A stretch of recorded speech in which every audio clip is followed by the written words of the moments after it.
जो पिछले 2 दिन से फॉर्म 45 अपलोड किए हैं इलेक्शन कमीशन ऑफ पाकिस्तान ने, और उसके बाद तूफान जो आया है और वो परसों से ही फिर वो एक्सेस ही नहीं है इलेक्शन कमीशन के उस वेबसाइट पे, ना फॉर्म डाउनलोड हो रहे हैं ना ही वो वेबसाइट खुल रही है। तो लिहाजा इससे एक बदनीयती जाहिर होती है हर तरफ से और हर जगह से। जो 14 दिन में फॉर्म 45, फॉर्म 46, 47, 48, 49 अपलोड होने थे 14 दिन के अंदर अंदर सेक्शन 95 सब सेक्शन 10 के मुताबिक, वो नहीं हुए। लिहाजा पहली गलती या आप जुर्म कहें वो हुआ है। अब दूसरा जो मामला है वो ये है कि अब वो 27 दिन लगा के 26 दिन लगा के अगर आपने फॉर्म डाल ही दिए हैं तो कम से कम उसको सस्टेन करें। फिर परसों आपने देखा पूरा नेटवर्किंग जो है, आपका इंटरनेट बंद हो गया, व्हाट्सएप बंद हो गया, ट्विटर तो पहले से ही बंद है, और उसके लिए हमें बात करना, हमें ये पेपर लेना एक दुश्वार रास्ता हो गया। हाँ, अलबत्ता हमने वो फॉर्म डाउनलोड कर लिए। एक कमाल की बातें हैं, कोई एक खराबी हो तो हम आपको बताएं। जब चोर चोरी करता है तो अल्लाह उसकी अकल और उसका दिमाग बंद कर देता है, और चोरी करते वक्त ऐसी ऐसी उन्होंने हरकतें की हैं। अब मसलन ये पूरे पाकिस्तान में ये सब कुछ किया है। मेरे वाले हल्के में भी अगर आप देखेंगे, आपका कैमरा तो नहीं दिखा सकेगा, ये 168 को 468 किया है। जब ये 468 कर दिया तो इसके 2 खाने होते हैं, अगले खाने में उसको 168 ही रहने दिया। ये आप देख लें, दोनों को इकट्ठे मैं अगर कर दूं तो ये 468 है, जिसको 168 को 468 किया, और उसके बाद इसी को ही अगले खाने में वो 168 ही रहने दिया। ये एक नहीं, कई जगहों पे ये किया। ये मेरे हल्के की बात कर रहा हूँ। इसी तरह नवाज शरीफ का, हलीमा दिल शेख का, बाकी लोगों का कई हल्कों में ये किया। कई जगह पे अब मसलन मैंने टोटल मेरे हैं 387 पोलिंग स्टेशन, जिसमें उन्होंने टेम्परिंग की है और कटिंग की है, फोर्जरी की है, जो जुर्म किया है, जिसके खिलाफ हम प्रोसीड करेंगे कानून के मुताबिक। उनके खिलाफ एफआईआर भी कटाएंगे, ये जेलों में भी जाएंगे, ये नौकरी से भी जाएंगे, रिटर्निंग अफसर हूँ या हमारे जो अपोनेंट कैंडिडेट हूँ। अब उन 183 में कुछ, अब जैसे मैं आपको चंद एक बता देता हूँ कि जिस तरह इन्होंने किया है। बसन पहला पोलिंग स्टेशन है, उसके अंदर एक्चुअल रिजल्ट फॉर्म 45 जो कि हम सब के पास है, मेरे वोट थे 230, मेरे अपोनेंट के थे तारिक फजल के 149। अब मैं 81 की लीड से जीतता हूँ। उसको टेम्पर किया, मेरे रहने दिए 230, और उसको कोई चेंज नहीं किया, उसको एज इट इज रहने दिया, पहला वाला। अब आ जाते हैं दूसरे वाला पोलिंग स्टेशन। दूसरे पोलिंग स्टेशन पे मेरे वोट थे 170, मेरे अपोनेंट के थे 97, डिफरेंस में लीड थी मेरी 73। अब उसको चेंज क्या किया, कटिंग की, टेम्परिंग की, मेरे वोट कर दिए 78, मेरे अपोनेंट के कर दिए 297, यानी 97 से आगे 2 लगा दिया, और उसको जिता दिया 219 से। इसी तरह पोलिंग स्टेशन नंबर 3, मैं 3-4 से आपको बताता हूँ। 254 मेरे वोट थे पोलिंग फॉर्म 45 ओरिजिनल के मुताबिक, 152 मेरे अपोनेंट के थे, मेरी लीड थी यहाँ 102 वोट से। अब इसको चेंज कर दिया, 254 को 152 कर दिया मेरे वोट, और मेरा जो वोट था यानी इसको रिवर्स कर दिया, टोटल रिवर्स कर दिया। जो मेरा वोट था उसको डाल दिया, जो उसका वोट था मेरे खाते में डाल दिया टेम्परिंग करके। लिहाजा जो मैं 102 वोट से जीता हुआ था, 102 वोट से मुझे हरा दिया। इसी तरह आप अगर देखेंगे पोलिंग स्टेशन नंबर 5, 220 वोट थे मेरे, 128 थे अपोनेंट के, 92 वोट से मैं जीत रहा था, और यहाँ किया 120 मेरे कर दिए 220 को, यानी 2 को 1 कर दिया, और जो मेरे अपोनेंट के थे 128 उसको 358 कर दिया, और यहाँ मुझे 238 से हरा दिया। और कई जगहों पे उन्होंने फिर उलट कर दिए, उसी तरह जो मेरा वोट था उनके खाते में, उनका वोट था मेरे खाते में। ये तो चंद एक चीजें हैं। अब इसमें एक और इनकी बेईमानी पकड़ी गई, एक और, वो मैं आपको दिखा दूं, बता भी दूं। अब आप देखेंगे ऐसे पोलिंग स्टेशंस हैं जहां इन्होंने मसलन 1100, मैं आपको बताता हूं, 1139 पोलिंग स्टेशन है, 252, 1139 यानी 1139 टोटल वोट है। कास्ट कितने होते हैं, बड़ा अजीब सी बात है, कास्ट कराए हैं इन्होंने जो जिसमें टेम्परिंग की है 1138, सिर्फ एक बंदा था जिसने वोट पोल नहीं किया, एक रिजेक्ट किया, और 1137 वैलिड वोट डिक्लेयर किए। ये रिजल्ट बनता है 99.9%, यानी सिर्फ एक वोट था, एक शख्स था जिसने वोट पोल नहीं किया, बाकी सब ने कर दिया। दूसरा है पोलिंग स्टेशन नंबर 384, यहाँ वोटर टोटल थे 1732, इन्होंने पोल करा दिए हैं उसमें 1715, 99%। दूसरा पोलिंग स्टेशन और है तीसरा 128 पोलिंग स्टेशन, यहाँ टोटल वोट थे 1162, इन्होंने 1149 वोट पोल कर दिए, 98.9%। इसी तरह आप आते जाएं, 99, 99%, 98%, 96%। मैं आपको सिर्फ परसेंटेज बता दूं, दूं आप,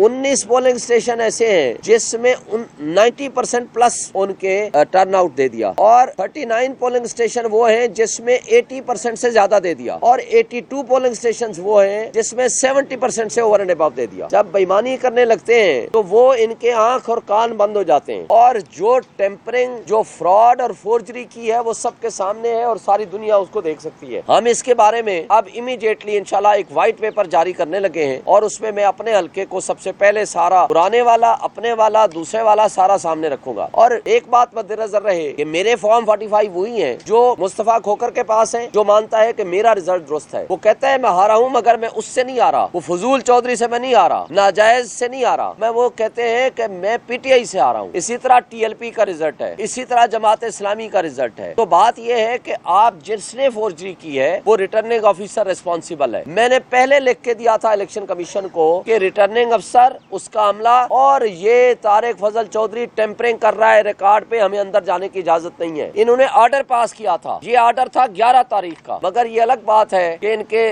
लबो लहजे और इनके कंडक्ट पे अभी मैं बात नहीं करूं तो बेहतर है। तो झूठ को छुपाने के लिए कई झूठ बोलने पड़ते हैं, तो लिहाजा हम FIR भी कटाएंगे, पर्चा भी कराएंगे, रिटर्निंग अफसर को नौकरी से भी फारिग कराएंगे। और ये जो जुल्म देखें, एक ये नहीं होता कि एक एक वोट होता है, सिंपल वोट के अंदर वो फीलिंग्स होती हैं, हर शख्स के एक जज्बात होते हैं, कौम की उसके अंदर एक एतमाद होता है, उनकी एक्सपेक्टेशंस होती हैं। जब आप वोट चोरी करते हैं तो लोगों के जज्बात से खेलते हैं, लोगों की तवक्कुआत से खेलते हैं, लोगों की एक्सपेक्टेशन से खेलते हैं। तो लिहाजा लोगों को एक जो जहनी खौफ देते हैं, जो एतमाद उठता है उनका, जो एतमाद उनका बर्बाद होता है, ये सबसे बड़ा जुर्म है, ये सीधी सीधी डकैती है। तो डाकू जो फजूल चौधरी फिरते रहते हैं, मैं उनसे पूछता हूँ कि भाई सिंपल बात है कि आपने अल्लाह को जान देनी है, ये इक़्तिदार आर्जी है, आपके पास आपकी अगली नस्लों तक को ये ताना दिया जाएगा कि आप तो वो हो ना जिसने डाका जनी के जरिए, डाकू बन के तो आपने लोगों के वोट के ऊपर चोरी किया था। इक़्तिदार आर्जी होते हैं, खत्म हो जाया करते हैं, लेकिन किरदार हमेशा जिंदा रहता है। लोग आते हैं, चले जाते हैं, और उसके साथ अगली नस्लों तक या तो आप अच्छा किरदार छोड़ के जाते हो या बुरा किरदार आप छोड़ के जाते हो। फैसला आपके अपने हाथ में है। आज जो कुछ हो रहा है, यंग यूथ जिसने ये अवामी इनकलाब बर्पा किया है, उसके जज्बात के साथ खेलने की कोशिश हो रही है। मैं कहता हूं कि ऐसा ना किया जाए। ये आज भी वक्त है, इस मुल्क की तकदीर को बदलें, इस मुल्क के लिए अच्छा सोचें, और इस मुल्क को ये,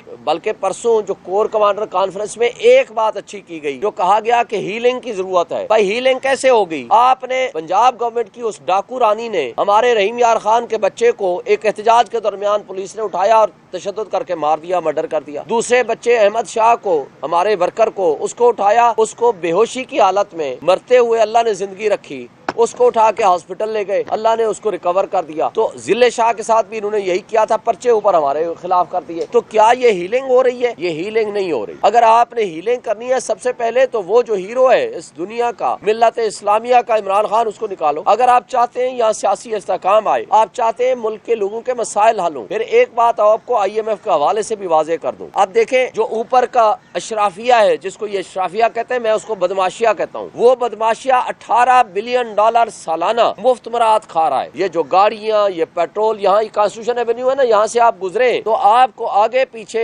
एक 2 टके का आदमी बैठा होगा, उसके पीछे 50 गाड़ियां होंगी, और वो 50 गाड़ियों का खर्चा, उसका पेट्रोल, उसका डीजल, उसका खर्चा, उसका ड्राइवर, उसके मुलाजिमीन, वो आप और मैं देते हैं। और उसका अंजाम ये है कि ये आप IMF से कर्जा फिर लेंगे, और वो कर्जा ऊपर वालों ने फिर खा जाना है, क्योंकि उनको जरूरत है, और वो खा के उसका अदायगी मैंने और आपने करनी है। इस चक्कर में 70 रुपए बिजली के यूनिट को पहुंचा दिया 12 रुपए से, और जो 500 गैस का बिल आता था, आज वो 50,000 पता नहीं लाख रुपए पे चला गया। और उसके बाद इन्होंने क्या करना है, इन्होंने दोबारा 70 रुपए बिजली के यूनिट को 170 पे पहुंचाना है। इन्होंने मेरे और आपके बच्चों के मुस्तकबिल से खेलना है। इन्होंने ये करना है कि सियासी अदम इस्तेहकाम जहाँ होगा, वहाँ कभी माशी इस्तेहकाम नहीं आएगा। और इनके ऊपर तो कोई ट्रस्ट ही नहीं करता, इनको तो लेजिस्लेटिव गवर्नमेंट ही कोई नहीं मानता। तो जब इन पे ट्रस्ट कोई कोई नहीं करता। ना इंटरनेशनल इन्वेस्टर ने आना है, ना ओवरसीज ने आना है, और ना ही यहाँ रोजगार के जराए बनेंगे, तो मुल्क चलेगा कैसे? ये जालिम लोग, इनको एहसास नहीं है, ये मुल्क की मईशत के साथ नहीं खेल रहे, ये मुल्क के 25 करोड़ अवाम और उनके बच्चों के मुस्तकबिल के साथ खेल रहे हैं, और उसके साथ मुल्क की नेशनल सिक्योरिटी के साथ खेल रहे हैं, और इस मुल्क की इकाइयों को कमजोर कर रहे हैं, मुल्क की बुनियादों को कमजोर कर रहे हैं। इसके लिए जरूरी है कि आज भी वक्त है कि वाहिद उम्मीद अदलिया है। अदलिया को चाहिए कि वो कंप्रोमाइज न करें, वो इन बदमाशिया को